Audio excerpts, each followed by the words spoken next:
So the first album we're going to be going over is the album The Rise and Fall of a Midwestern Princess, released by Chappell Roan last year. So I feel like this album has a target demographic, and it definitely isn't me. I've been aware of the meteoric rise of Chappell Roan in the pop scene this year, and I've heard some of that massive hits from this album before, like the tracks Hot to Go, as well as Femininomenon. I've just never really given this album a full, honest listen to, and now that I have, I think it's pretty good. It's not something I'll be bumping every day, but I could totally understand why people would. There are a lot of real emotional depths in the lyrics, talking about how sick of the online dating culture she is, as well as lamenting how her current partner keeps calling it casual when, his mom invited her over after 2 weeks, or how he's eating her out in the passenger seat of his car.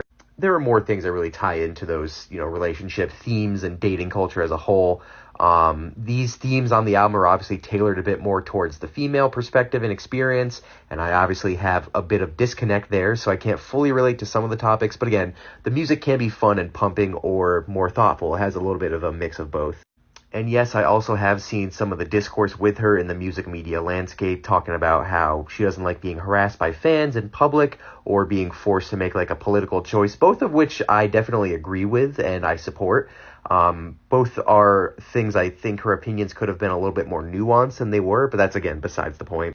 Strictly for what's on the album, there are a lot of bops on here. However, there are a lot of pretty derivative songs, like songs where it sounds like she's just going for like a Lana Del Rey sound or like a Lorde thing, especially on the track Picture You.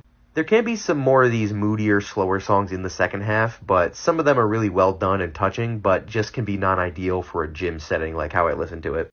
Doing leg presses to the song Kaleidoscope was an odd feeling, but it was still very moving. I just really love that song. It just hit some way for me. So this album is a little bratty at times, but that just seems to fall in line with the brat summer that we all just had, and, more power to it. Some of the synth elements did grow old over time, but I think I still enjoyed this album pretty much overall. I was kind of expecting not to like it, just with all the kind of hype and buzz around it, but it ended up being pretty good. I'm going to give it like a low 7 out of 10.